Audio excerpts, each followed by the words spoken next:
you hear me? Yeah. We're a little bit behind schedule, but we're going to still, we now have the police officer here who will tell us what's going on in the neighborhood, and then we'll get into the part of the meeting. This is Officer Webb, who will get, he's not been here before, so be nice to him. Come on up if you would.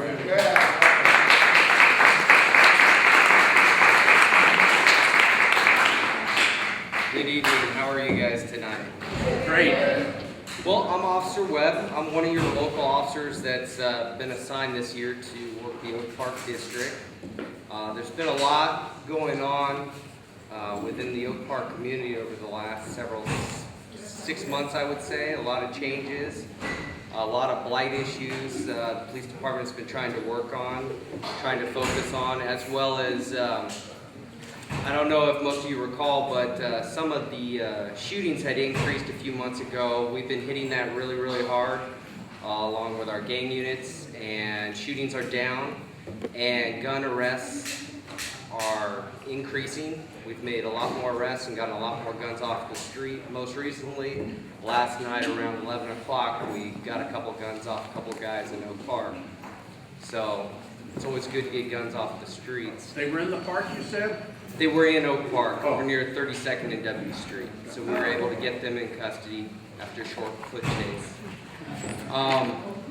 In addition to that, our officers here within the Oak Park District have been trying to reach out not only to the residential community, but to the business community, and talking with the local businesses, reaching out, trying to get to know some of the business owners along Stockton Boulevard, Broadway, some of the major thoroughfares, in order to try to see what we can do better, how we can help them, and what are some small changes that they can do to help prevent crime in front of their businesses, whether that's adding some surveillance cameras, increasing lighting, and working with us in partnership to try to solve some of the local issues that have been occurring over the years.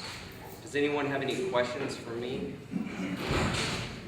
Greg Faulkner said that the police are stretched really thin, and about all that they can do proactive now is go after the gangs for a little while. Is that true? The police department is very thin. We're in the process of hiring, but as most people know, it takes time to hire and to get an officer on the street. You have a long hiring process along with a 6-month academy a lot of the times, and then up to an 8 to 9 month field training program before you actually see that officer on the street. So yes, we are thin. We are trying to increase our numbers. We're trying to address the most important issues and most violent issues first. So right now, part of the department's main focus has been focusing on the increase in gun violence. We're trying to reduce that, which has been done over the past month to month and a half. We are getting more of the gun issues addressed, but we're also trying to be proactive when we can in between calls for service on local neighborhood complaints when we have the time to do it, but we are stretched thin. You are correct. Like drug houses? You name it, we're trying to address it. Drug houses is one, vacant properties is another, homeless, there's a lot increase in homeless population due to the downtown core. They're trying to push them out to make way for the new arena. So we're trying to address certain issues. Yeah, they pushed them here once.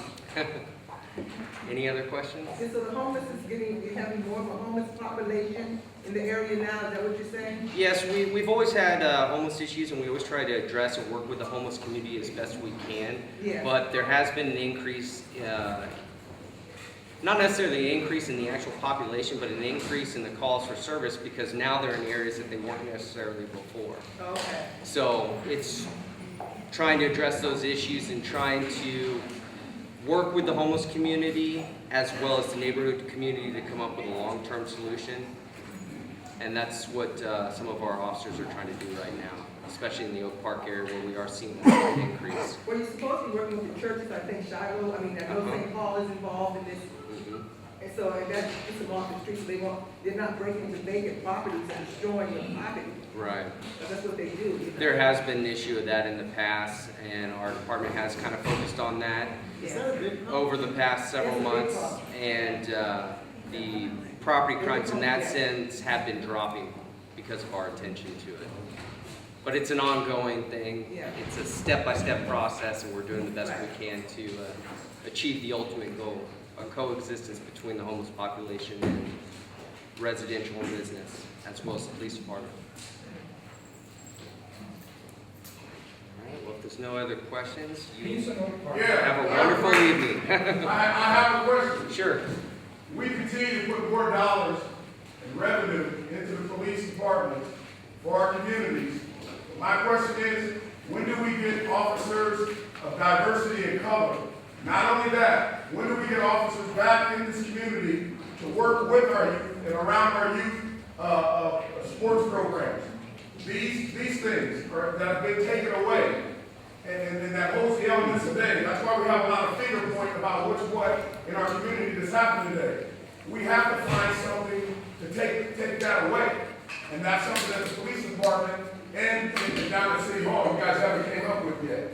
But all the weight is buried on people like me as a volunteer that year after year continue to struggle with these youth around here and try to give them something positive, to direct themselves to.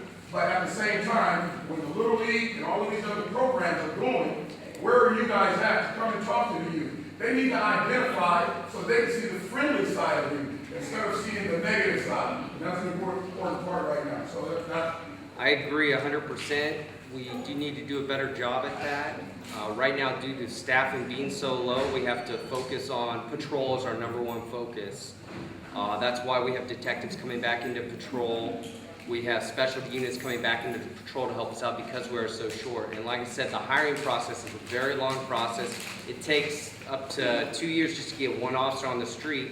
And our department probably has an attrition rate due to retirements, injuries, and other reasons of 25 to 30 officers a year. So we're playing a catch-up game. At our peak, we were around 804 officers. I believe now we're somewhere around maybe 600 sworn, where our goal is to get up to hopefully 704, 705 officers here in the next couple of years, which will mean once we have more officers in order to properly staff patrol, detectives can go back to doing detective stuff, and specialty units can start focusing on the issues that you're talking about, and we can start getting officers and sending them to programs such as what you spoke about with football and some of the other Little League process. But right now we just don't have the staffing. We would love to represent it and be at every event we could, but we have to use our resources the best we can until we get fully staffed. Is part of the reason you're so short-staffed is due to layoffs over the last few years, as well as retirement?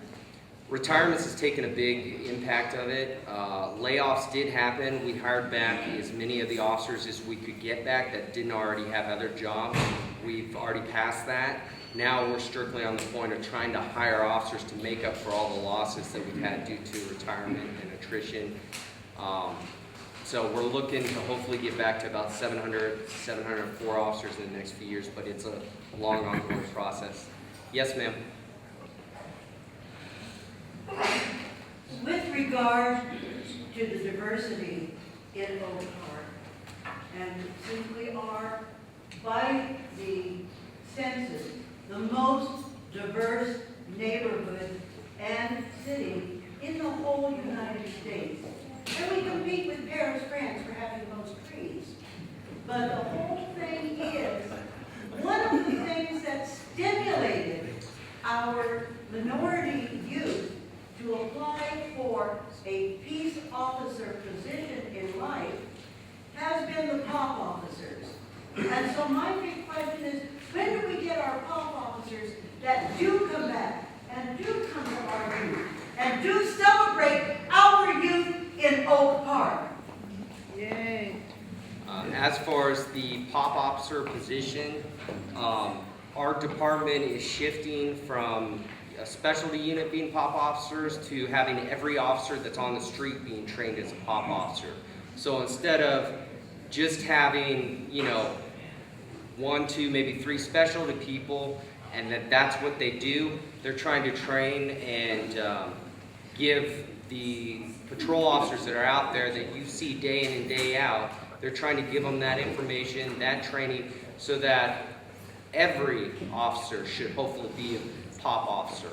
And once staffing gets up, we will all be trained in that, and we will all be able to help out and do some of the resources and be more involved in some of those type of issues that you raised, as well as the Little League and the other events, so that the youth can see a different side. I know personally as an officer, you know, we go out, we do make arrests, and it is tough on the youth to see that. They coexist and work with the community to solve the overall issues, and we will continue to do so. Thank you very much. I told you we were friendly, not easy. No problem. Thank you.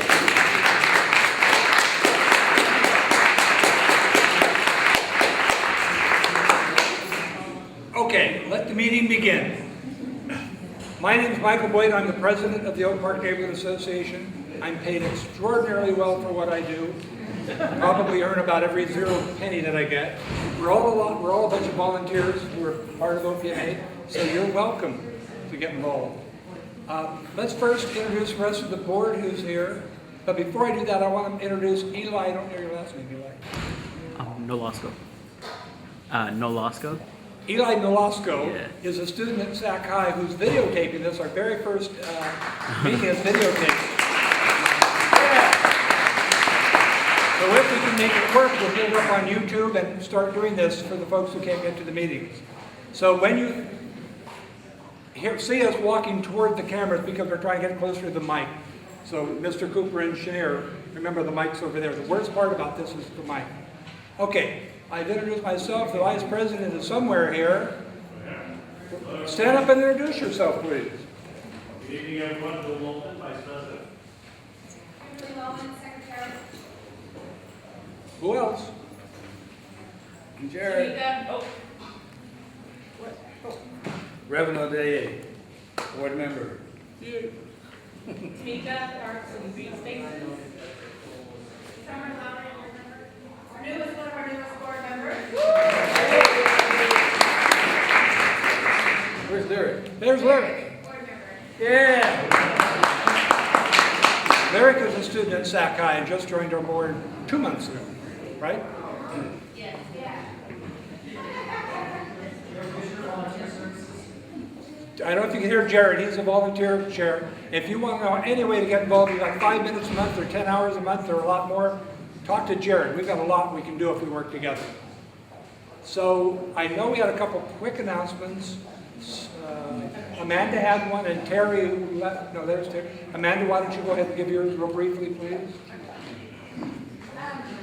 So my name is Amanda Dodd. I'm a volunteer here with the group in Oak Park that you guys might have seen it on Facebook recently. We're working to take down chain link fences, particularly on on streets that are like solid fences. Our goal is to open up the space and show how open and welcome our community is. So I have a sign-up sheet in the very back at the volunteer table. If you guys would have a chain link fence that you want down, you can put your contact information, we'll contact you and take it down. Or if you want to be on our team, we need more people. It usually takes less than an hour to take down a fence, and we'll just shoot you an email and say, hey, can you do it Tuesday night at whatever time? Yeah? Empty vacant lot or just also? Anything. Yeah, anything. So if someone has chain link fence around their house, just take it out?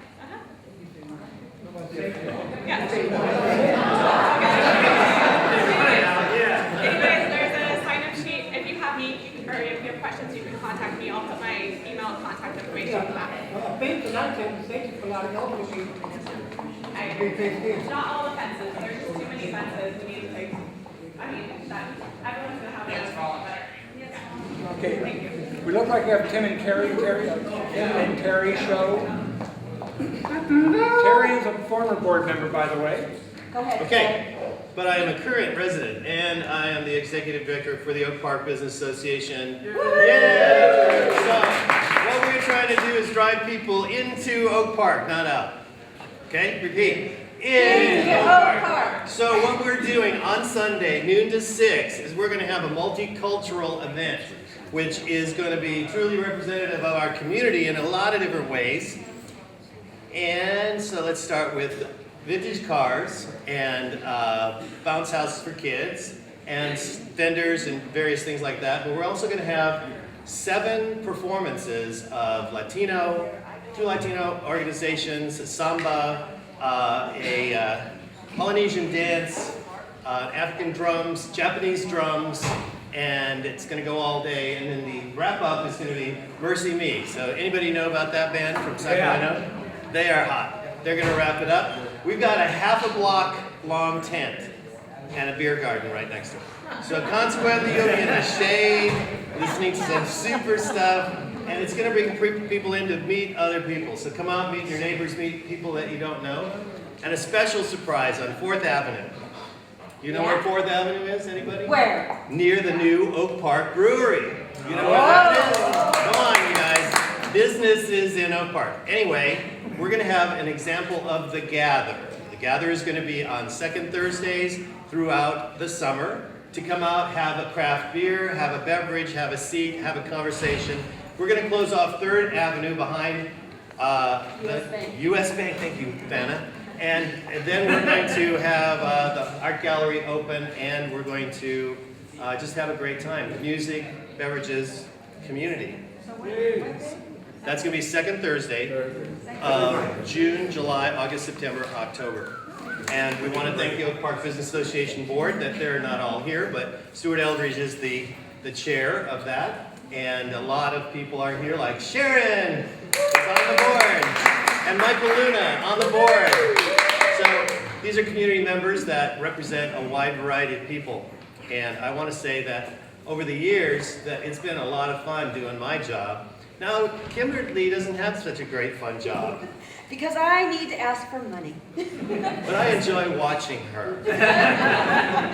Okay, so I'll start in a minute. Okay. All right. Thank you. Okay. Wow. Yeah, Generous. that's right. All right. So we're all volunteers Sunday. here. We all have to pay for the food and everything. So we hope that you enjoyed it. And thank you so much to Tom Sumter for bringing the pizza.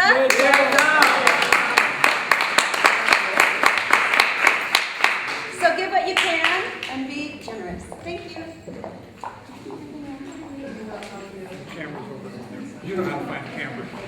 So I got one quick announcement. I know I got to come and talk to you guys last month about the progress the schools have made over the last 10 years in Oak Park. If you don't know, my name is Jim Scheibel. I'm the superintendent for St. Oak Public Schools. We run Triumph, which is a preschool, PS7, Oak Park Prep, and Sac High. There was a flyer on your chair that said the St. Hope Showcase. That's happening not this coming weekend, but the next weekend, so there's always something awesome happening in Oak Park on the weekends. Last month I shared a lot of numbers. Now you can come out and kind of see what the kids do in terms of their talent. So there'll be our Best of Sac High art shows going on. We'll have food trucks out there. There's a talent portion of it for performance, so we'd love for folks to come out, bring your family. There will be a kids zone. If you ever heard of Chalk It Up, which happens on Labor Day down at Fremont Park, we'll have Chalk Up Sac High out there in the front. So free chalk out. The kids can come draw whatever they want, or adults you can come draw whatever you want as well. So it should be a good time, but grab a flyer and come check it out on May 10th. That's second Saturday in May. Thank you.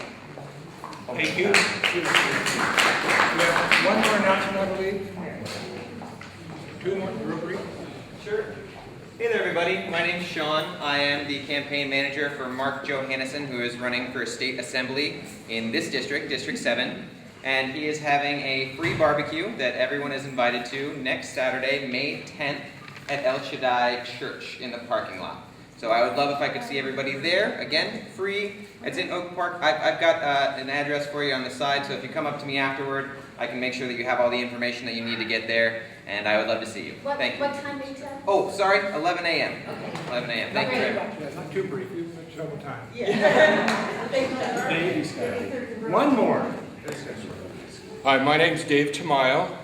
I'm a 25-year resident of the Fruit Ridge area. I'm running for the SMUD board to represent Oak Park, Tahoe Park, all the area, all the way down to Meadowview and Kissimmee River College. I know you got a long night in front of you, but the two things that I want to accomplish on the SMUD board, one is to make sure that SMUD maintains its national leadership in promoting green energy, and two, that all of its programs are accessible to and better participated in by all of the communities in Sacramento. So making sure that energy conservation is something that SMUD promotes and is successful at in neighborhoods all over the city. The election's in November, and I promise I'll come back and at another time when I have more of a chance to talk to you folks. Thank you. Okay, first item, if you've got one of these, please turn it on vibrate or off. Thank you. And if you don't, you have to buy the pizza next month. And by the way, next month, most months we meet at the food bank at 3333 3rd Avenue. But they're out on retreat, so we're here tonight. So please remember, next month we'll be back there. And thank you to Old Soul for the coffee, Tom for the pizza, Kimberly, I'm sure, for the food, some of the food. So thank you all of them, please.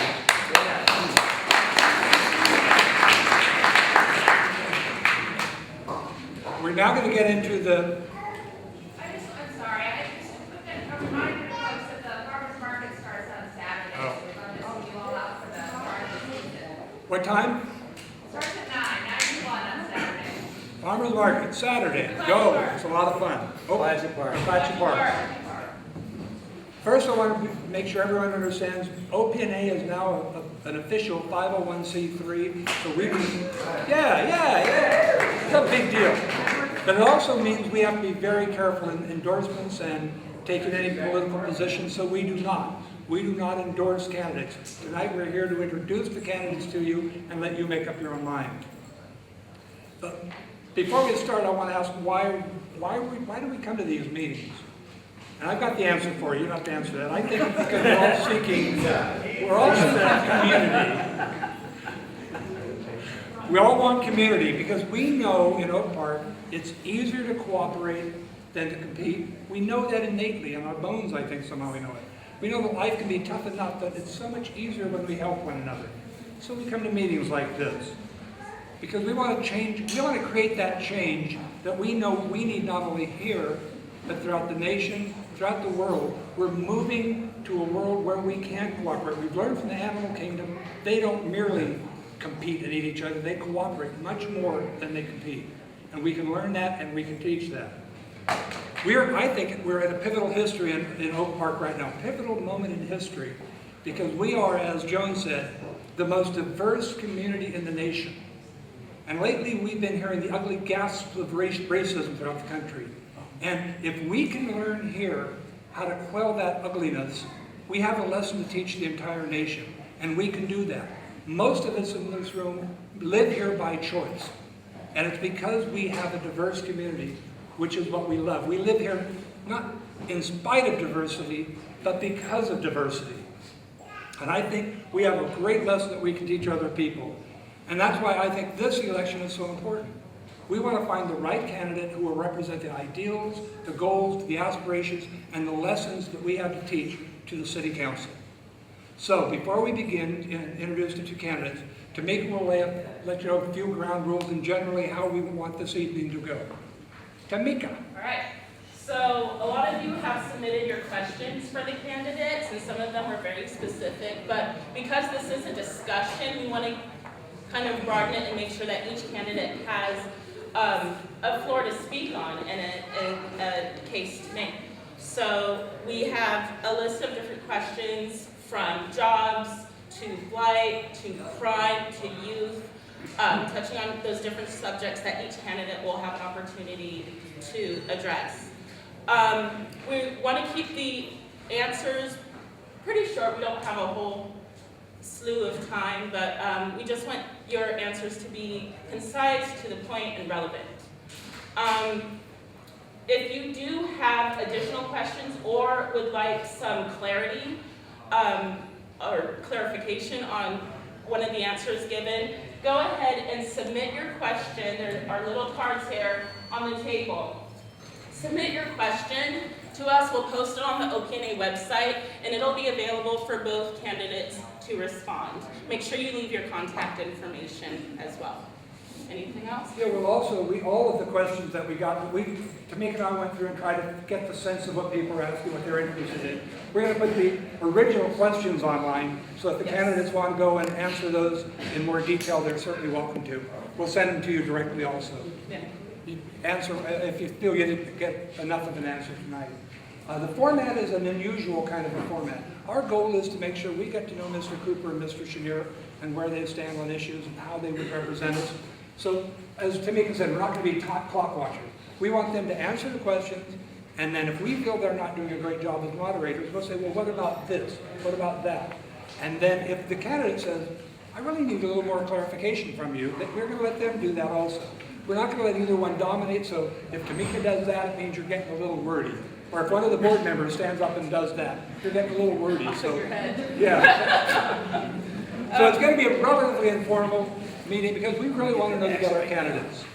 Pardon me? I said I'm getting the text right now. Okay, So we would like to introduce our District 5 candidates. Mr. Ali Cooper. Thank you.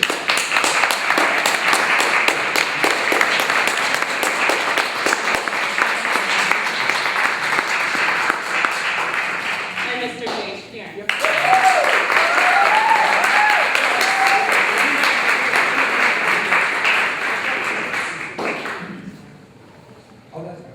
I thought we might have to sit down for the camera. Okay. Anyone have a coin want to flip it to see who goes first? Ready? Oh, one comment. Can you guys hear back there? No. So when you are welcome to come forward. But the candidates, it's a long time to stand the whole time. So we'll go ahead, and when it's their turn to answer, they'll come up to the podium so that you can hear them. It is very echoey in here, so if that doesn't work, then we'll go back to using our regular unamplified voices. We're flipping to see who takes the first answer. Okay, who's heads, who's tails? Go ahead. Call. What do you call? I yield to the councilman. What's he called? You don't know. Go ahead. Okay, what number am I thinking of? Give me the number and I'll tell you. Oh, we got a quarter. And I'm going to tell her what number I'm It's thinking. tail? Heads. or tails? All right. Tamika's going to ask the first question. Mr. Cooper will get a chance to talk. No, I Yeah, am I'm using sorry. my cell phone because I'm just trying to look around. So Tamika will get the first question, but before we do that, each candidate's going to get like 5 minutes to introduce themselves to us. right. Who's quarter? Oh, we're going to put it in the basket, I promise. So, Mr. Cooper, if you would go ahead and take a few moments to introduce yourself. Oh, did I win the toss? Yeah. Well, that's Yeah. great. I appreciate it. Folks, what I want to say initially here is I'm not going to be seated this evening because I've sort of got a sciatica condition that makes it difficult for me to sit down. So it's very uncomfortable. I'm not going to sit, so I hope you just bear with me. Look, behind every success story, there's a support story. And so what I want to do this evening is I want to acknowledge Lindsay, Justice, my son, and Clarity, my daughter, who could not be with us this evening. They're winding down the school year, and so they're at home working on all sorts of special projects. But I usually do quite well when they're with me, so I'm going to do my best. But I want to acknowledge them. My name is Ali Cooper. I've spent 20 years, the better part of 20 years, as a community organizer, working with all sorts of constituencies and neighborhoods all across this state, bringing folks together to understand that, in fact, democracy works. But what we have to do as neighbors is we have to, in fact, come together, have meaningful dialogue, and challenge the status quo, challenge elected leadership to deliver the sort of democracy that we deserve. Now, this election, 2014, is a defining moment for how we move Sacramento forward. Okay? And so let's talk about this. There are two candidates before you with two very different visions of what role you play in government and what role government plays in your lives. Okay? Make no mistake about that. I believe that over the course of the last couple of years, we've had a city council that by and large have catered to the wealthy and the well-connected. We've had a city council that by and large has moved a developer program and not a community interest program. We've had a city council, by and large, who have taken an enormous amount of contributions from special interest groups.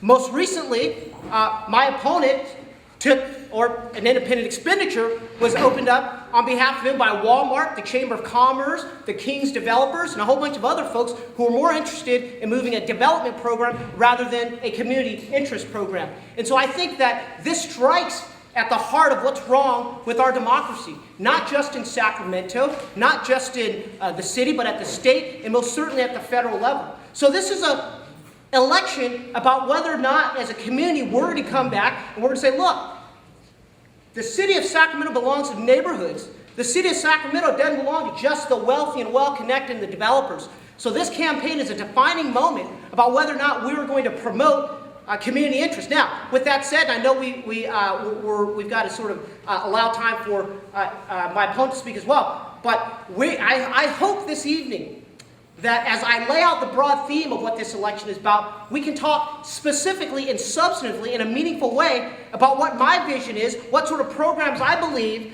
that are in the best interest of this community, and how we move the community forward versus the alternative. So, with that in mind, I could talk about what our jobs program is going to look like, what our community program is going to look like to eliminate blight. We could talk more about what our youth program is going to look like to put young people on a path to a good, prosperous life versus a path to the prison industrial complex. We could talk more about the role local government plays in helping our local public schools succeed. Those are all things that should be on the table this evening for conversation, and we ought to have that open dialogue. I'm committed as a community organizer to bring all of us in this room together and reclaim our democracy and say, look, democracy belongs to the neighborhoods. It doesn't belong just to the wealthy, well-connected. So thank you so much. Thank you.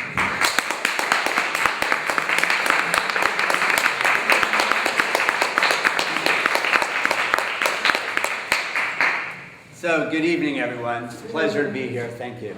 It's a pleasure to be here tonight. I think you all know me fairly well. I mean, I've been coming to these meetings for about 3.5 years, the time I've been on the council.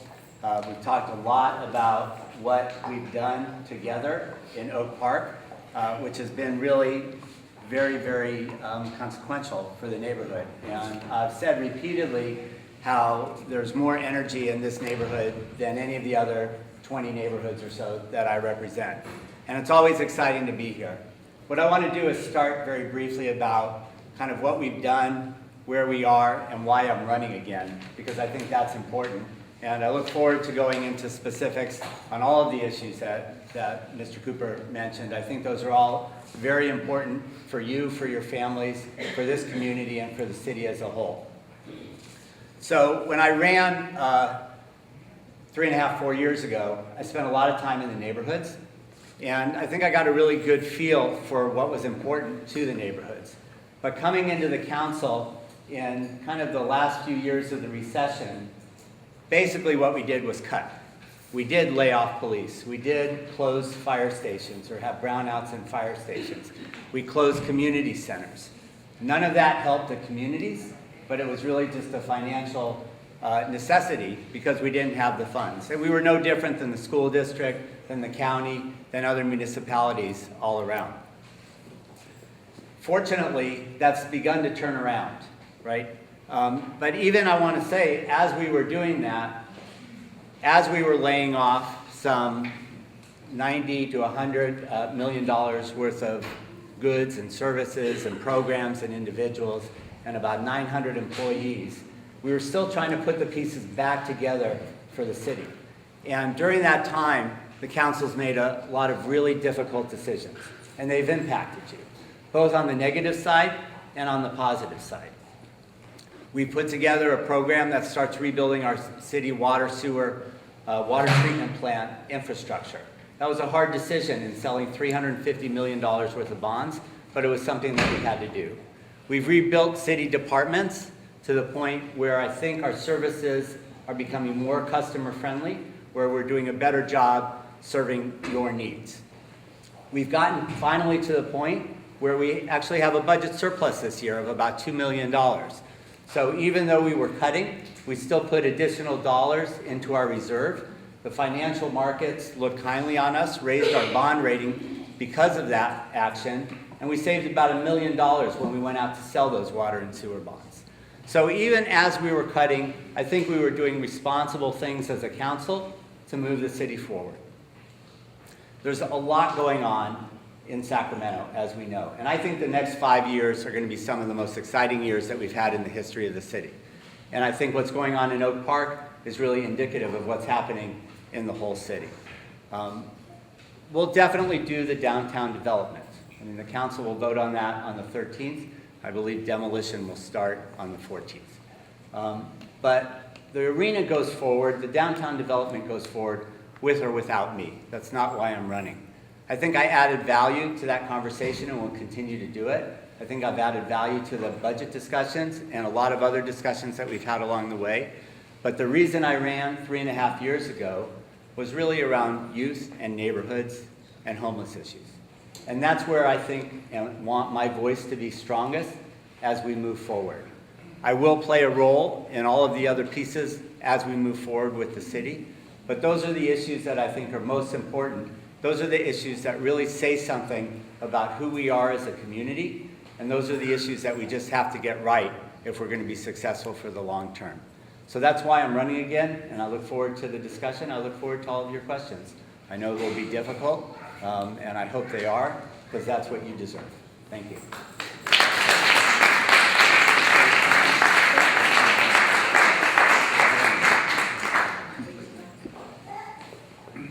So my first question for you both is in regards to crime.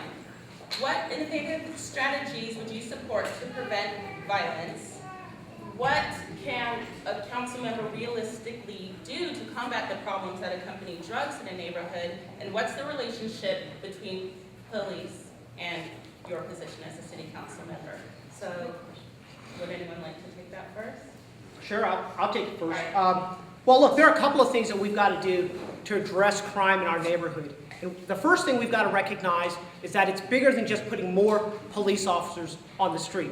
Now, I agree with virtually everybody in this room that because of the economic crisis, the police department, city staff, products and services took a huge hit. I agree that we've got to put more police on the street, and I'm committed to making certain that we put more police on the street. But make no mistake about it, fixing crime, the response to fixing crime is not militarizing the police. The response to fixing crime is ensuring that we have healthy communities. Healthy communities mean that we have great opportunities for young people to have mentorship opportunities, to make certain that young people are plugged into, if you will, positive, learning, enriching environments, so that they're in fact not moving toward a path of poor judgment, poor behavior. So we've got to support our local schools. We can support our local schools by partnering up with the school district to create what I'm calling a 6-to-6 program.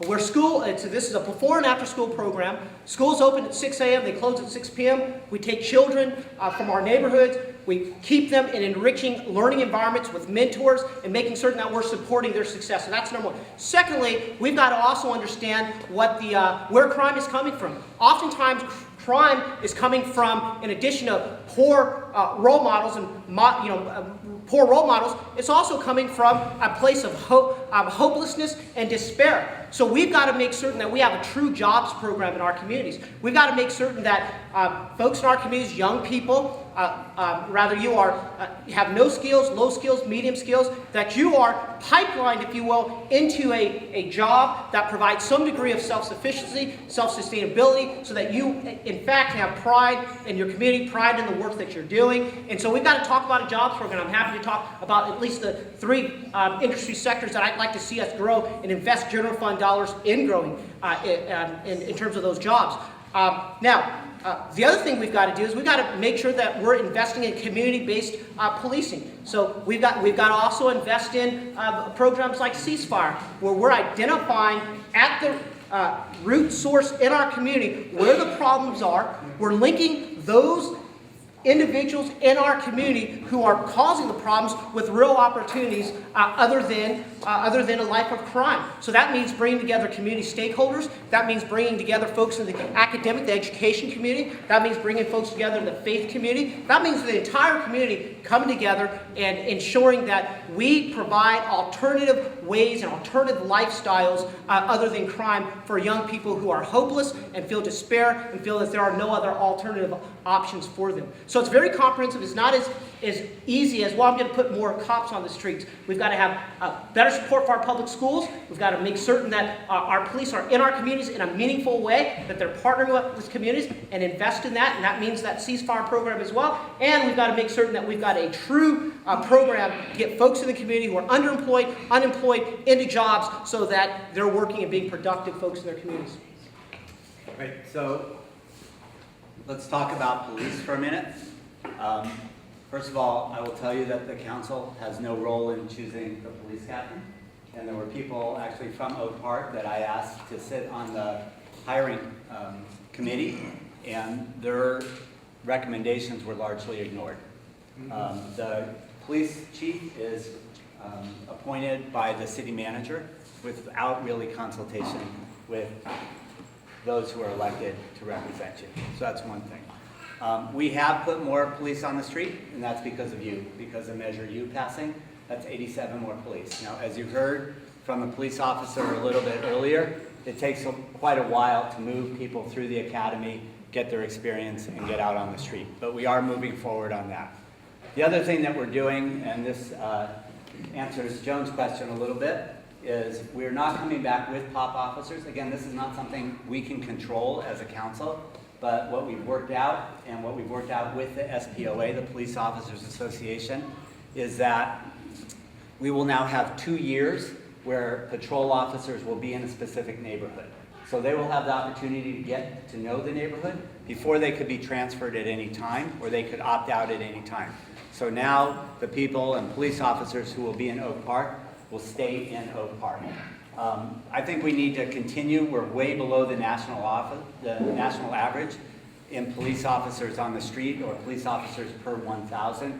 We're about half of what's recommended. So we need to continue to improve that. But we won't police our way out of these situations that Tanika talked about. We know that. So I want to give you some some specifics that we've talked about, that I've talked about before, about what we're doing on that. One is we are partnering this with the schools, and my office is partnering with the schools. Over the last 3 years, including this summer, we'll have had 1,000 high school students in our youth leadership camp at Saturday. That's all right.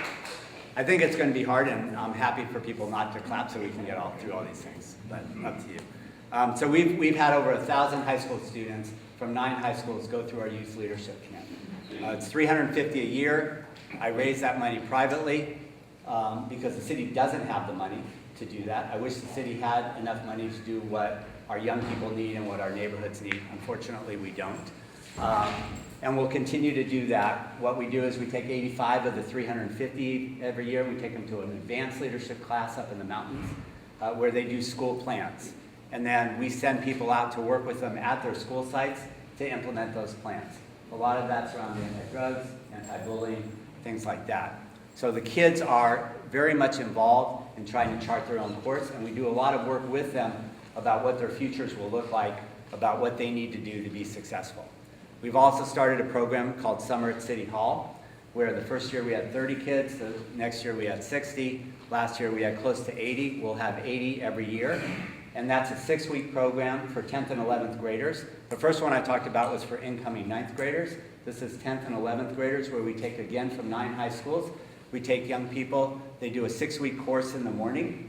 They get high school credit, they get 5 units of high school credit. It's a partnership with Sac City Unified. They supply the teachers. And then they do an internship in the afternoon to get real world experience. They do that in a city department. So that, and they get a stipend of $300 after the 6 weeks. Again, we've gone from 30 to 60 to 80 kids. 80 is kind of our maximum just because of the physical space of City Hall. I love having these young people run around City Hall for 6 weeks. It's a culture changer there. It also allows us to really understand why we're doing this. For the first 2 years, I raised the money, again, privately. We wrote state grants for that. This year, we've moved it into the city budget, so it's now becoming a city program. It's run by the Neighborhood Services Department with our help so that we can institutionalize it. I also think early on, it's important to give young people an idea of what their futures could look like. So what we're doing, and this is through our Way Up initiative in Oak Park, every year, we're taking 125 fourth graders to UC Med Center to look at what careers in health will look like. So we have people from UC Med come out to their school sites. They do a lesson there. The kids go to UC Med. They do a full day there. They're exposed to what the 1,000 careers in health might look like. And then there's follow-up back at their schools. So, you know, with all respect, I think it's really easy to talk about a lot of programs. What we've done is, and what I've done is delivered over the last 3 years, actual programming for young people to get out there. These are not easy things to fund. I've raised about $1,400,000 privately over the last 3 years, and I've done that primarily because I don't think we can wait. We can't wait for the government to have enough money to do this type of programming. Our kids can't wait, and so we're going to continue to do that and to run those programs. Now, we've been successful with our leadership camp, where the school district is now beginning to take it over. That's how we'll institutionalize that and move it forward. So that's where I am, and happy to talk about other issues. Well, just really quick, so you spoke a lot a bit about the youth, but also a lot of the crime is of people who are adults. So what kinds of ideas do you have to help get people out of the life of crime into a more productive lifestyle? So it's a difficult thing, obviously, as we all know. I will tell you one thing that we've done and that we're doing through the downtown development and the arena project, which is a good example of what we can do if we're a little bit smarter. I used to sit on the board of NCCT, which is a construction trades organization. They teach individuals, many of whom are coming out of the prison system, how to be construction workers or how to work in the trades. We have signed a deal with the King's Ownership where we'll have 300 apprenticeships for the construction that's going to go on. It's about 4,500 construction jobs over the next few years as we build the arena. 300 of those will be apprenticeships. At least 70 of those will come from 3 neighborhoods, Oak Park, Meadowview, and Del Paso.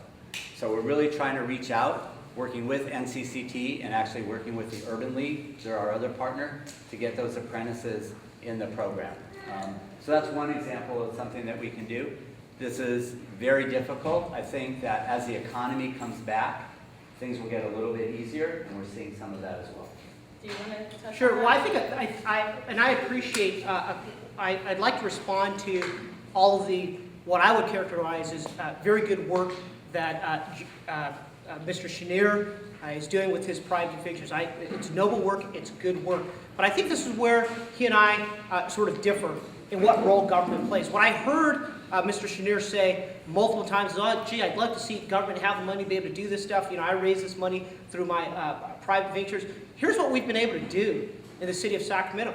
We've been able to finance to the tune of nearly $300 million subsidies for billionaires to build an arena downtown, but we can't find $1 million to continue to expand before and after school programs and the types of programs that Jay has to, in fact, raise from Walmart and other sort of corporations with whom then have business before the city council. And so I think what we've got to do is we've got to get to a place where we're having honest conversations at City Hall about how we look at the city council budget and more equitably distribute resources across our communities so that we are not, in fact, relying on the private sector to funnel money to a council member's private venture and then have business before the city council.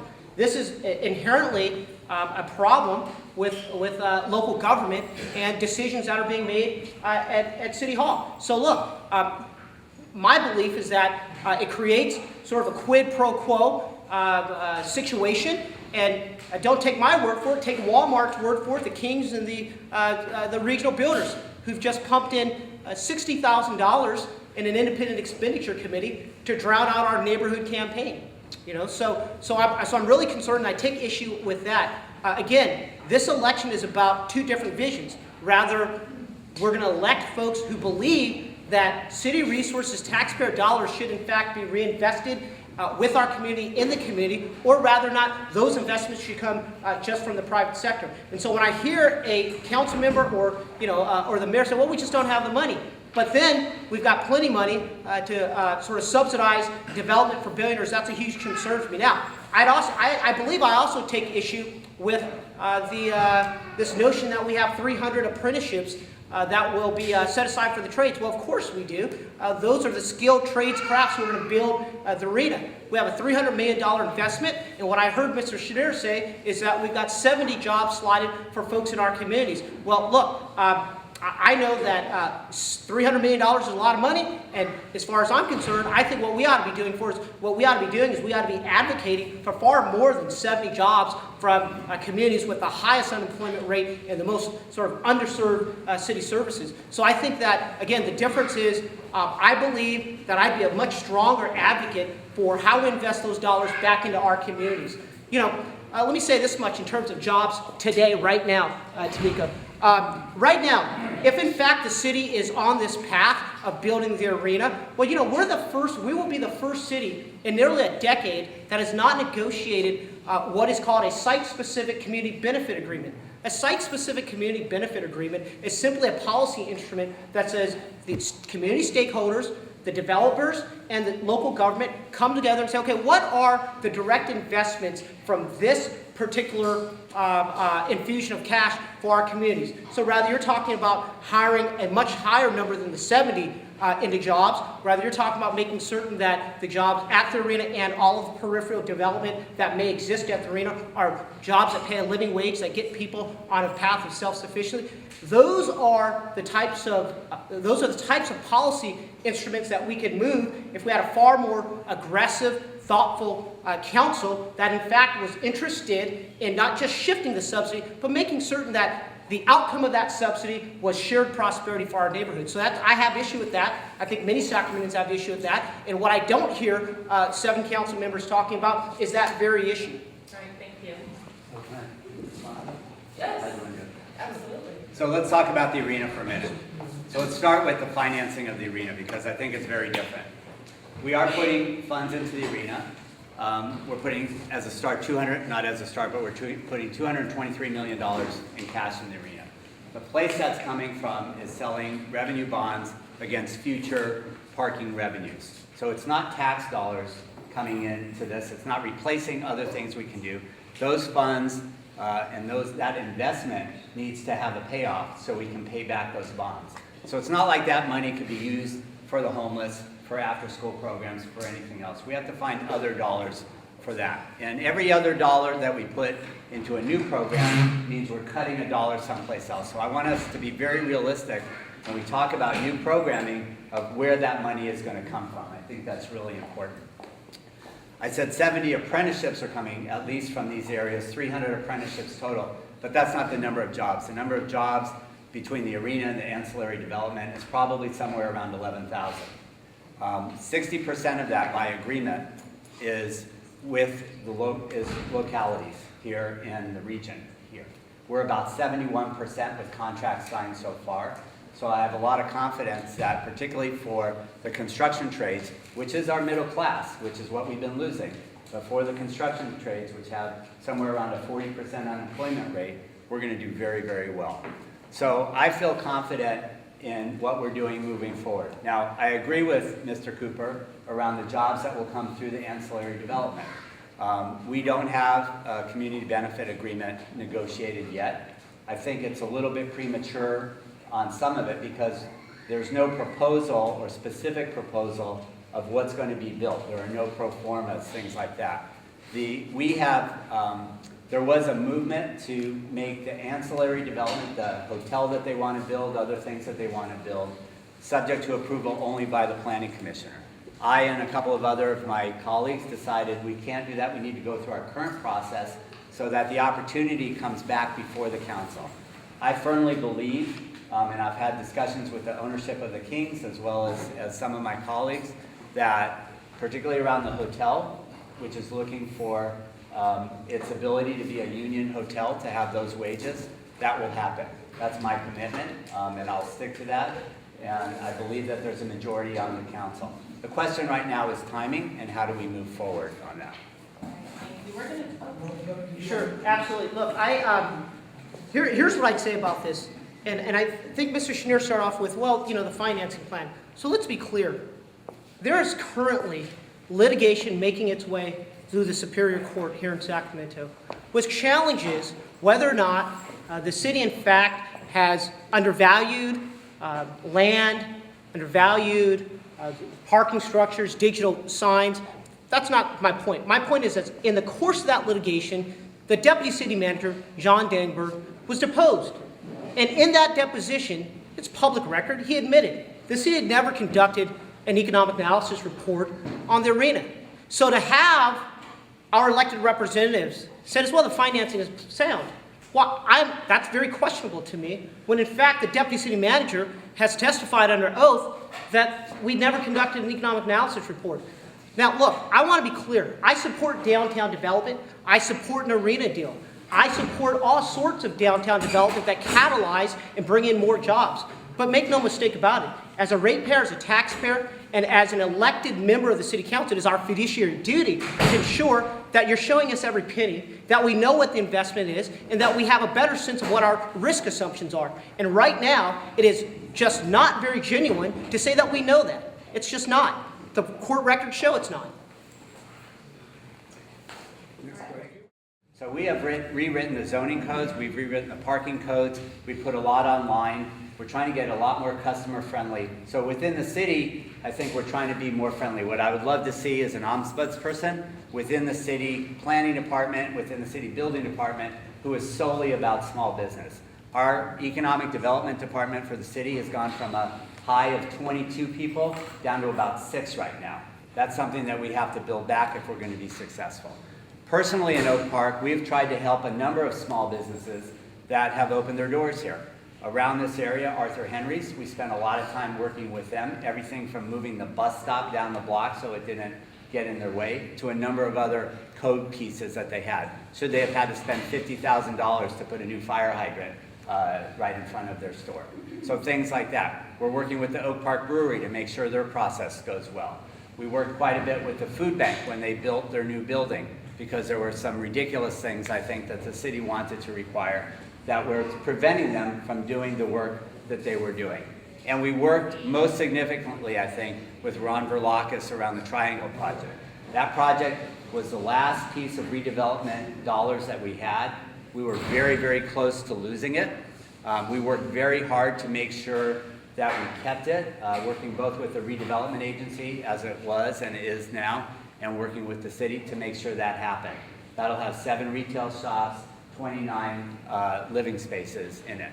So those small businesses that we see coming in, that we can aid, we're absolutely out there trying to make it easier for them with the city department. We have to systematize and institutionalize that within the city so that we are very friendly to small business.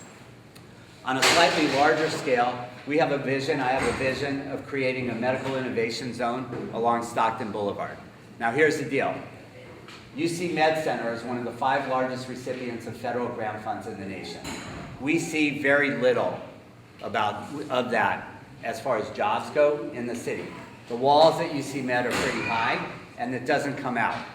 I lived in Austin for a while, and from the graduate school in Austin, from the research going on at the university, you could basically draw lines to entrepreneurial activity and new jobs. So we're trying to do the same thing with UC Med Center. We have partnered with them.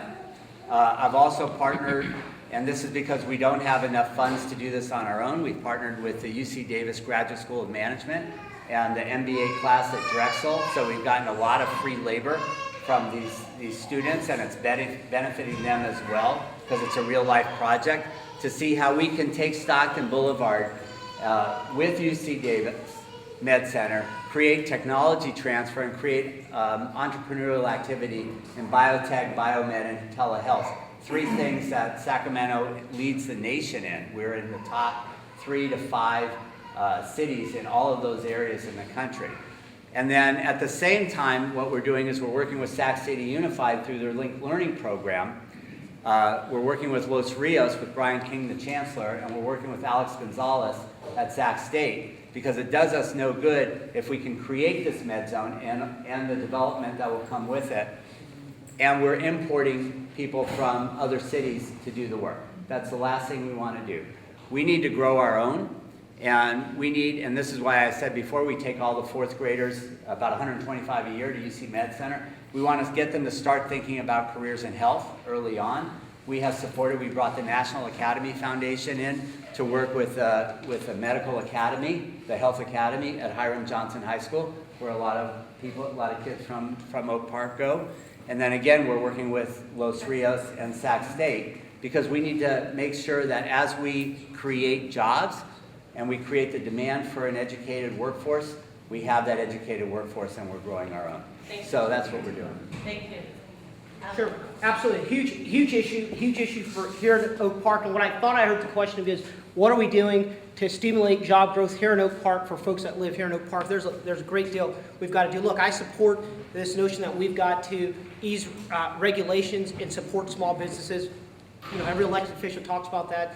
Great, I support that, but let's be clear about this. Your statistic was that we've got a whole lot of folks making, minimum wage, a little above minimum wage jobs. So while I support small businesses, we've got to get to a place where, in fact, we're creating jobs that create a living wage, jobs that create more self-sufficiency, so that, in fact, we've got more home ownership in Oak Park, so in fact, we've got more folks invested in this community. So, a tech zone, a med zone, sounds great. I think it's great. I most certainly would support a med zone. But what I really hear is a geographic zone wherein labs will be built and we'll subsidize some more building for developers. What I did not hear, and I'll talk about sort of my program for 3 types of areas that we should focus on, but what I did not hear is an actual pipeline where we're recruiting folks from the neighborhood, matriculating through job training programs, and getting them on a career ladder so that, again, they're self-sufficient.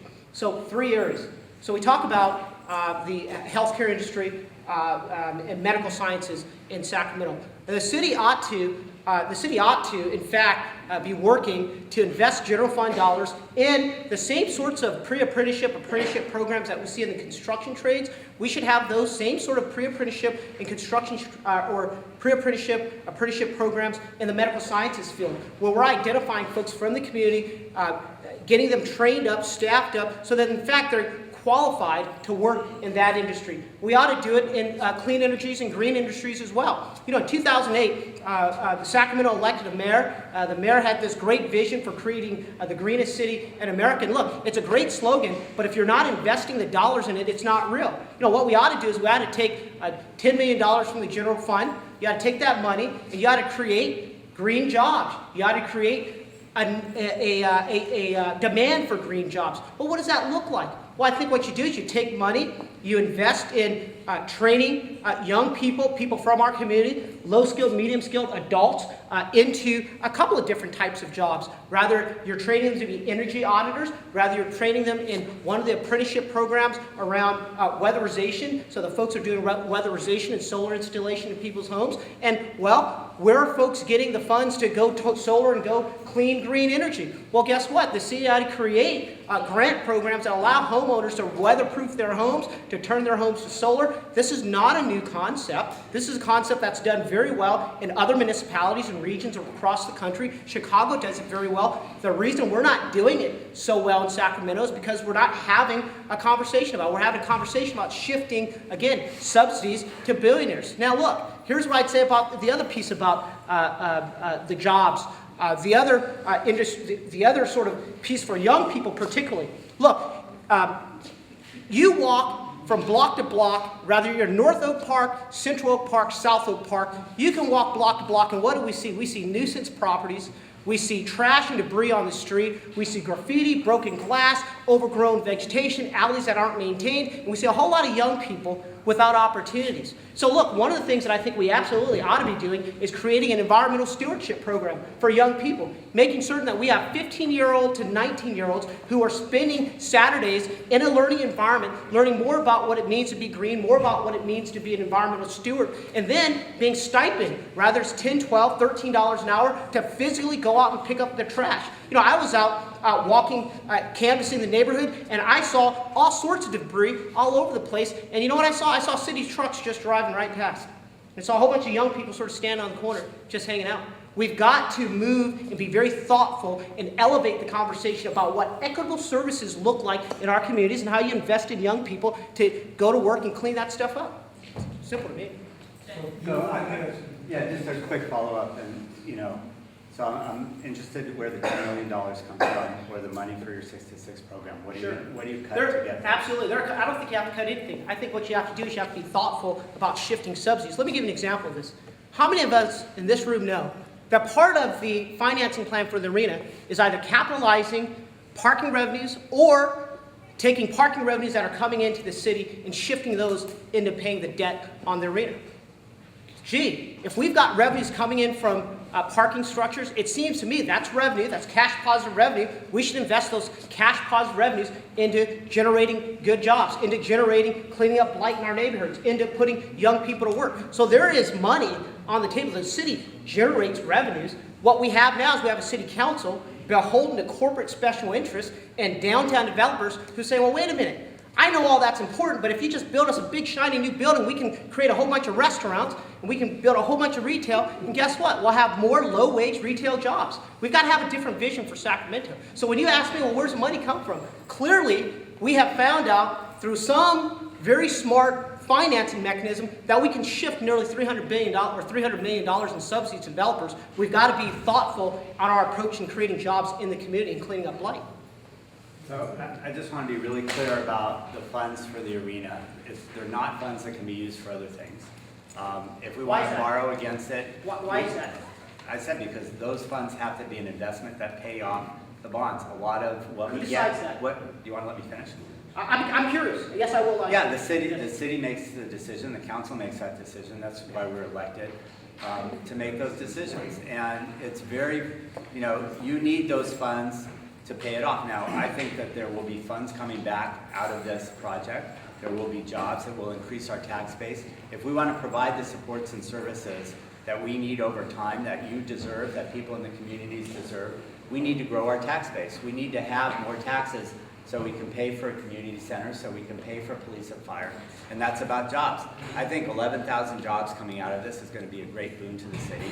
I think it's an investment that we make. And I feel very comfortable with our city treasurer, who's incredibly conservative, and the runs that he's made on what this will do. This will not impact taxes. It will not impact the amount of money coming out of the parking for the general fund. That was an earlier plan, and we've been able to change that so that doesn't happen. So I think it's a good investment, and it's an investment for the future of the city. I also think that had we not done this, we would have lost thousands of jobs, 300 at the arena had the Kings moved, plus the jobs that are around that feed it.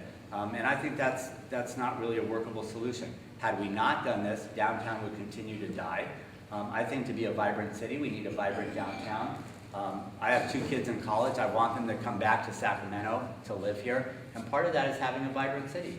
We need to have action going on downtown. This is a way to do it. There's no more redevelopment dollars from the state.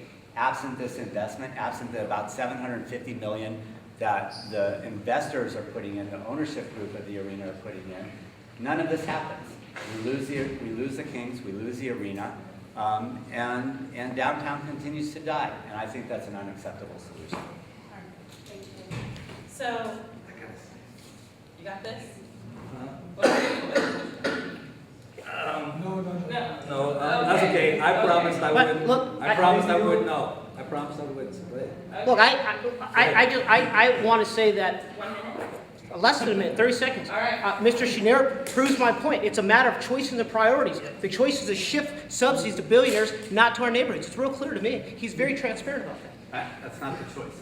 So bringing it back to Oak Park. Most certainly. And the development and redevelopment here in Oak Park, including infill, it appears that developers frequently have too much power in deciding what projects get accepted to build.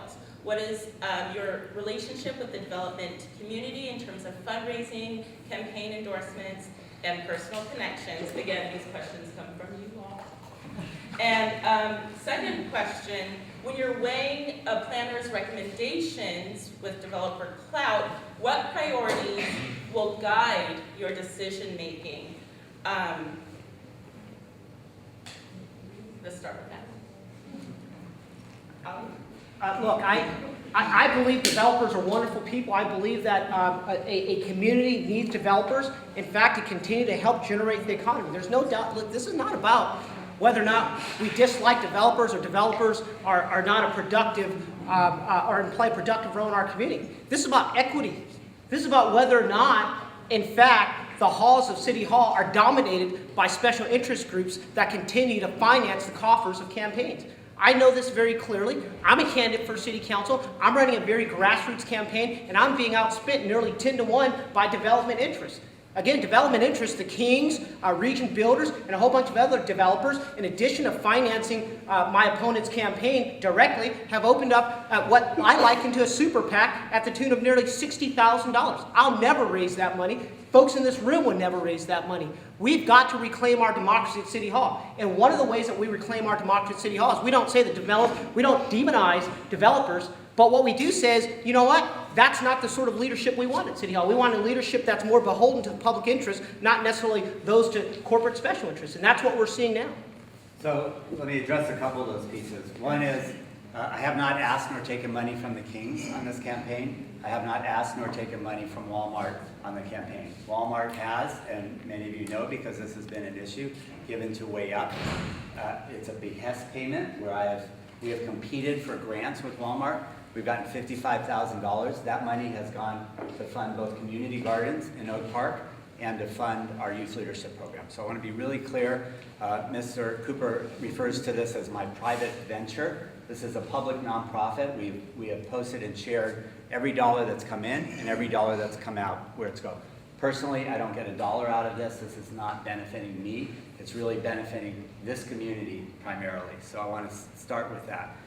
We also keep talking about the independent expenditure campaign. By law, I have no connection to that whatsoever. There's a number of organizations and individuals who've chosen to put money in to back or support my reelection. I haven't talked to them. I did not know it was happening.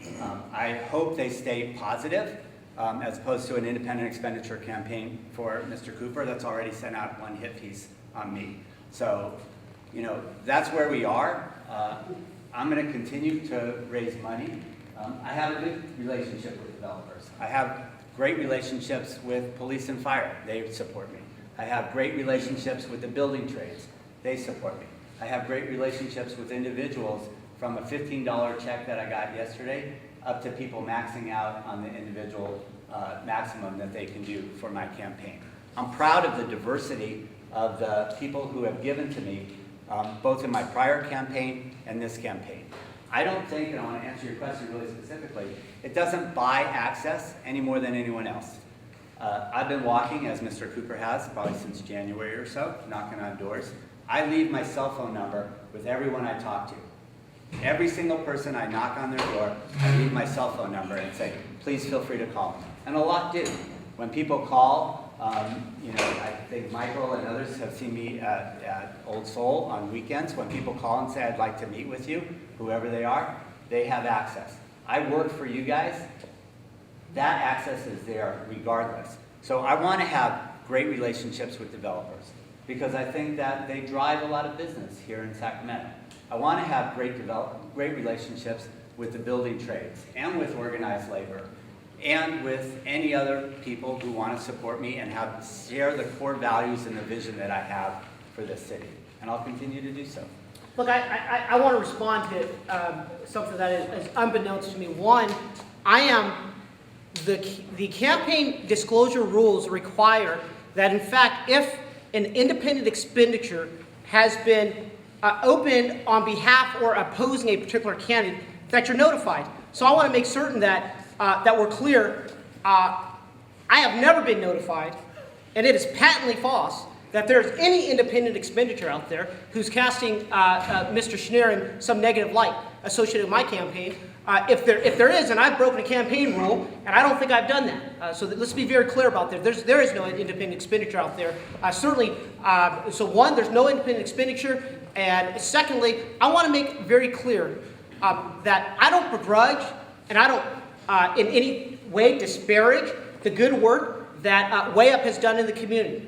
Way Up is doing great work in the community. This is not about whether or not Way Up does good work in the community. This is about whether or not in the city of Sacramento we're going to continue to perpetuate a system wherein corporations, in fact, can give gifts to private ventures of a sitting politician. Now, rather, Mr. Schneer wants to say it's not a private venture, he's not making any money. The point is that they're built. I have spent 18, 19 years in political community organizing. I understand and I'm qualified to speak about political operations. And by and large, there are two forces that perpetuate this behavior. That's either business folks or labor folks. So these contributions, and so it's very disingenuous to say, well, these contributions don't buy access. Well, I've got a question. Well, then, if that's the case, let's look at your calendar. Let's look at your emails. Let's have a public information request, and let's sort of open up who's got access to City Hall.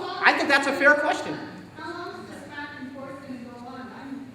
I'm bored. I didn't come last month. I don't know who you are. Who are you? Where did you live? I'm sorry, did you arrive at the beginning? We had introductions. My name's Ali Cooper. I'm running for City Council. Thanks for coming out this evening. Where do you live? I was born in Saigon. I'm a war baby. I was born in Saigon. Where do you live?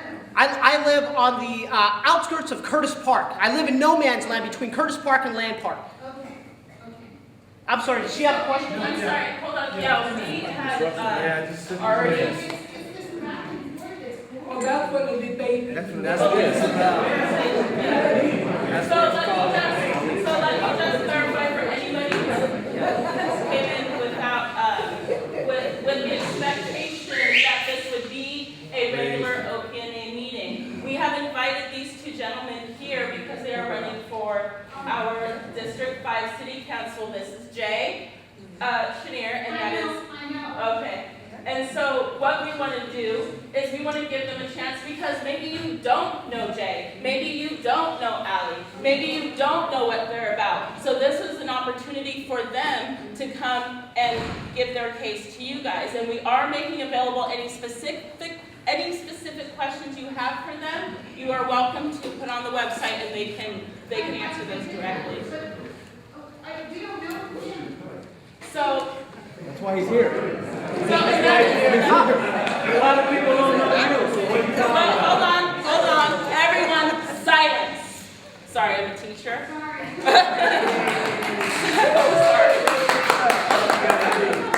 And I don't always look down. So we do have just a few more minutes left of this discussion, and I do want to give both of you an opportunity to wrap up. Before you do. A couple of little things, but yeah, we're not gonna. There's a good question we have. There is a really good question that we haven't gotten We got to. time. I think we did. We got plenty. All right, so we are gonna continue. Thank you, and if you do have something to say, please write it down so that we do not have to take more time away from their discussion. Thank you. June 3rd, thank you, Tamika, that was great. I wouldn't want to be a kid in her class, I don't know. June 3rd is the election, so you've still got time to learn more. This is not meant to answer every question. It's meant to give you an introduction and answer some questions and get a sense of where, like you said, two different points of view, two different visions. So, Oak Park has been, I'll read this because I'm trying to be fair to what the people were asking. Oak Park has been stigmatized as a ghetto. What will you do to foster community pride, togetherness, and revitalize the neighborhoods? And another part of this is, what have you done that specifically benefits the Oak Park neighborhood and residents? I think it's Jay first. It doesn't really matter, we give you plenty of time. It's obviously directed to Jay, but. Is it your turn, Ally? No, I mean, So, I've been coming to this neighborhood, well, I worked at the food bank for a couple of years before, so I spent a lot of time in Oak Park then. Since the election, I would say that I've spent probably 40% of my time that are on neighborhood issues in Oak Park. I represent over 20 neighborhoods, but this has been the one where we've really made an investment of time and resources. We handed out a sheet that's over here. It looks like this. It shows about $14 million worth of investment that comes both from the city and private sources that I've raised funds from that have gone into this neighborhood. Let's just talk about the last week.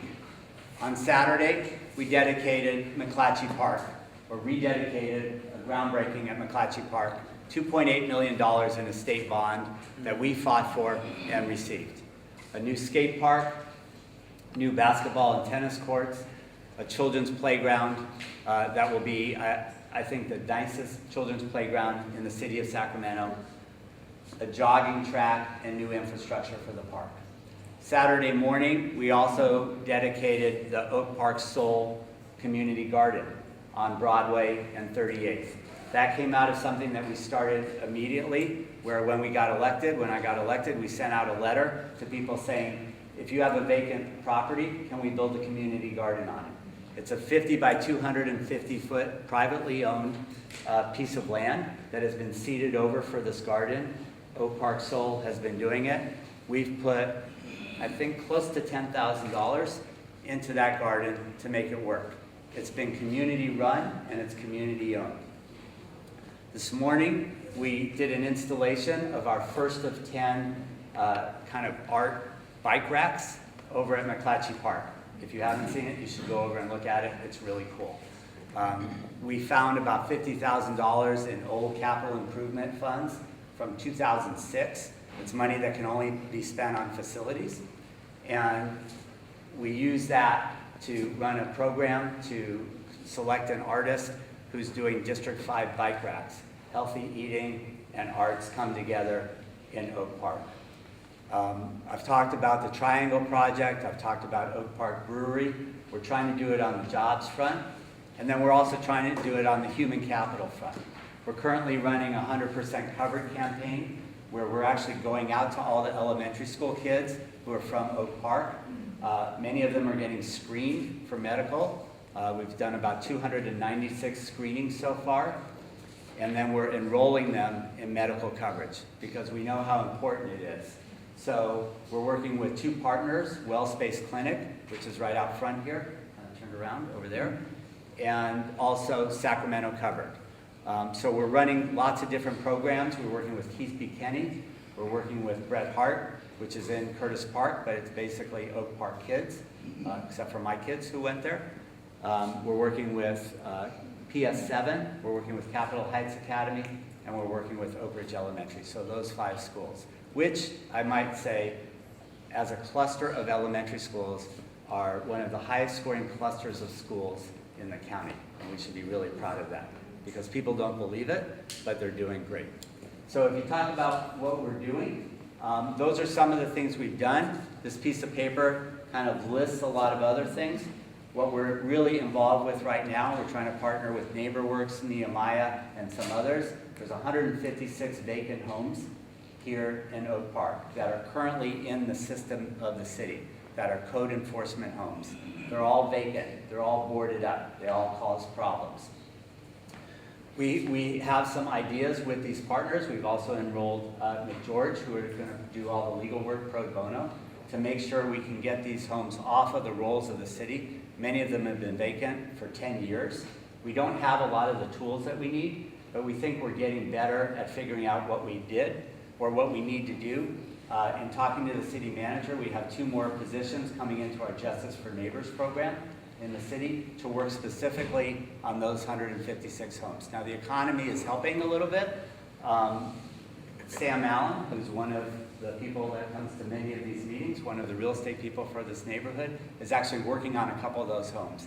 And a lot of them, because the economy is improving, they're now in for building permits. But we need to get the ones that are very hard to get to and make sure that those homes are rehabbed and sold back to people in the neighborhoods. We've done about 9 homes that way thus far. Thank you, Jay. Sure. Look, I want to make certain that we're very clear about the role city government plays in uplifting a community. And it really is a matter of choices and priorities. So Jay talked about a lot of really positive developments that are happening here in Oak Park. And I can't dispute that. Those are good things. The question here is whether or not we're going to have a city council solely focused on exponentially growing those investments into Oak Park, or if they're going to be sort of developments that are sort of cherry-picked because of the relationships that we have with either developers or folks that have behested us money. That's really the issue here, because here's what I know. I have spent a great deal of time canvassing Oak Park, talking and checking in with neighbors, and you know, it's a very typical question that you oftentimes ask if you're a candidate, a voter, or a resident. Are you better off today than you were 4 years ago? And resoundingly, for many folks who may not live on the streets that have been gentrified here at Oak Park, resoundingly, the issue is I'm not better off than I was 15 years ago. And don't take my word for it. Drive down the streets and look at the piles of debris. Look at the mattresses. Look at the sofas. Look at the broken glass. Look at the graffiti. Look at all of the young people standing on corners without opportunities. The question is how do we more equitably distribute resources across this city so that we're addressing those needs now? And so I'm committed to working with the community to do that. Again, I'm not going to. Jay laid out a very good list of things that are happening, and I believe with more committed city resources and a more focused effort in Oak Park, we can exponentially grow that faster if our focus was here. And again, not shifting more and more subsidies to folks with whom I believe do very well by themselves. I think you have the first part. Mike, for 1 second. No, we can't. No, he said something about, everyone is he said something about Oak Park, about the park being redone and all the development. These kids can't speak. They've been voiceless. I grew up here. This building here, I started here. Park and Recreations, community service and leadership for kids of diversity. Now I'm just going to leave it this short, Jay. They're developed the whole entire park. Except for where the Little League is. They've been there the longest. Thank you. Yes, Jay. No. Yes, Jay. They're not in the plans. The diamonds are not in the plans. Right now, our kids are playing on an unlevel playing field. Dangerous field. So let me just tell you, we just delivered 12 yards of dirt, of soil for that. Dirt? It needs redevelopment, Jay. The whole entire diamond. Look, if you're going to challenge me, give me a chance to rebut this, right? So we have been working with both Little Leagues. We just raised $1,750 in 15 hours so those kids could have uniforms because the leagues didn't have enough money. We did that. I gave personal money to do that. Can I get there? We just did 12 yards of covering for that. We're painting the bleachers. So we have been working with the Little Leagues to see what they need. Now they have different ideas. There's 2 leagues there, and if you know, they don't get along very well. And that's it. And we have had them. You want to let me finish? Go ahead. And we have had them in my office for hours and hours trying to get them to figure out how they can work together. Until they can work together, it's going to be a problem in this neighborhood. I can't control what they do, but we did when the snack shack went down. We did get a new one built. So we have continued. We've got the bathrooms redone. There are still problems with that, there's no question about it, but we're cleaning those as often as we can. We have done a lot of work with the Little Leagues. Now, the other complaint is, what about the mounds, right? The Little Leagues, Mr. Crump says don't do the mounds because we feel something. Jay, just let me say. All right, no. What it is, it's the leveling of the field, Jay. So that they play on a level field, so if a ground ball Cooper had the opportunity. they don't have to have a catcher's mask. He was speaking, it's his opportunity. I wanted to let you get to the second part of the question. The second part of the question is... He's all right. He's all right. The second part of the question is, what have you done that specifically benefits the Oak Park neighborhood and residents? And you didn't get a chance to get to that question. So the question is, what has Mr. Cooper done that specifically benefit the Oak Park neighborhood and residents? Absolutely, I think that's a fact. I think that's a wonderful question, and it's a very good question. The most important thing I did is announce my candidacy for city council so that we can reclaim City Hall from the corporate developers. I mean, I'm a community organizer. I'm out walking, talking with neighbors about the need to continue to exponentially invest in Oak Park. And the way you do that is you bring neighborhoods together, you organize folks, and you say, you know what? It's not always just about the 1%ers and all the money being trickled up. We, in fact, can have greater investment here in Oak Park. And we have a movement. We have a movement so much so that, it's a threat to those developers and the Walmarts of the world and the rest of the corporates. That's why they've opened up a super PAC to take us out. That's it. So I just want to double check something. Part of the question was what have you done for Oak Park? Is that correct? Specifically for Oak Park. Ally, would you like to answer that question? I just answered the question. Yes, it is. Thank you. I'm sorry. She was talking. Okay, we're going to give you a little time to wrap up and say answer or say whatever you want to wrap up. The first one, do you feel you've gotten heard equally or fairly? Okay, good. So you started, I believe, Ally. So why don't let Mr. Shamir start with the. Sure. So I just Sorry, let me just interrupt, give you where we are in this process. We kind of have to be out of here at 8 o'clock so we don't keep the staff late. So we'll stop at, let's say, 5:02 or so. So take about half of that time. But then if you'll clean up 5 minutes. It's 5 minutes. We don't need more than 5. Okay, if you'll clean up around you before you leave, that'll help a lot. So please do that. Thank you. So Starting now. 2.5 minutes. Like council. Okay. Are you timing right now? Like city council, I'm timing it. All right. Yeah. So I want to give this to Mr. Cooper. This is a piece that went out from the Central Labor Council. So if you Is that haven't an seen independent expenditure, Mr. Schneider? I don't know. I don't know You who claimed it paid was an for it. independent expenditure. If it's an independent expenditure, it must clearly be labeled an independent expenditure, sir. Mr. Cooper, this has to be a 2 minutes of uninterrupted speech. So here's the deal for me. We're more or less basically both running on my record. I think I've done a good job here. I think I've represented this community. I've spent a lot of time in this community, and we've come a long way together. The way I talk about it, and I talk about it with other people, is matching the energy of Oak Park. None of what I've been able to do would have happened had this neighborhood not stood up and said, we want to be something much better than we are. And when I talk to people, they see the difference, and they continue to see the difference. We're going to continue that work as we move forward. We're going to continue to invest in this neighborhood, because I think if we can make it all work in this neighborhood, everything is replicable and scalable to other neighborhoods where kids need more than they have, where neighbors need more than they have. The best thing that the indicator of where Oak Park is something, and this was Tamika's idea.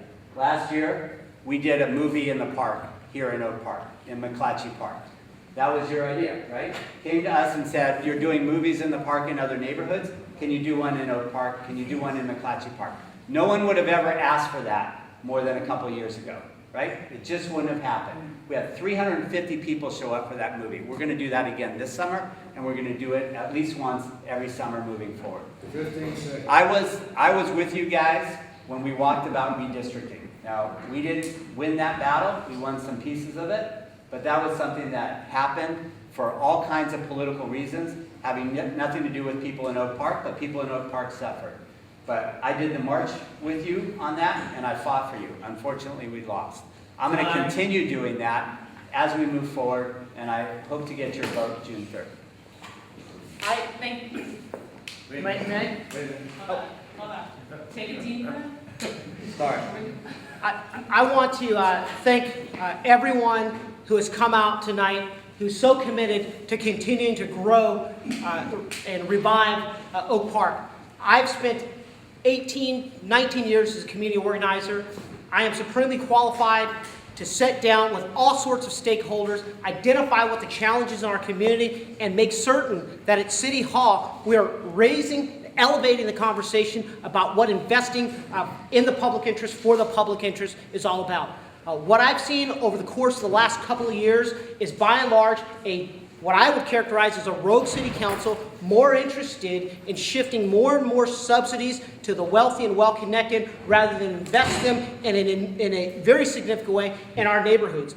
I know that by working with this community, I know that by continuing to hold stakeholder groups, we in fact can take that sort of progressive community public interest voice to City Hall. I'm committed to doing that. I think that as this campaign progresses, learn more about my program, learn more about Mr. Chenier's program, learn more about how his campaign's being run, learn more about who's financing my campaign, learn more about where my contribution is coming from, because I can guarantee you that by and large, my contributions are coming from folks in the community at the rate of $15, $20, $10, $30, $40, $50, $250, not in large chunks of $5,000, $2,000, $4,000 from a bunch of corporate interests downtown who are trying to protect their vote.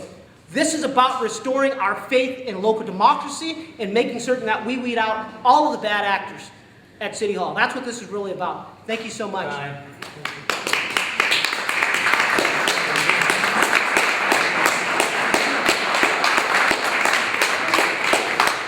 don't know about you guys, but I thought that give and take was exactly what we needed. So what are all of you going to do on June 3rd? No, you're not. You're not telling the truth probably, because Oak Park does not vote. So let's make it real. Not only you vote, but get all your neighbors out to vote. And then we have a real voice that matters. So thank you, everyone. Oh, I don't really know what those are about. Thank you so much. Thank you so much. Thank you, everyone, for coming. Thank you so much. Thanks, folks. Thank you so much. Thank you so much.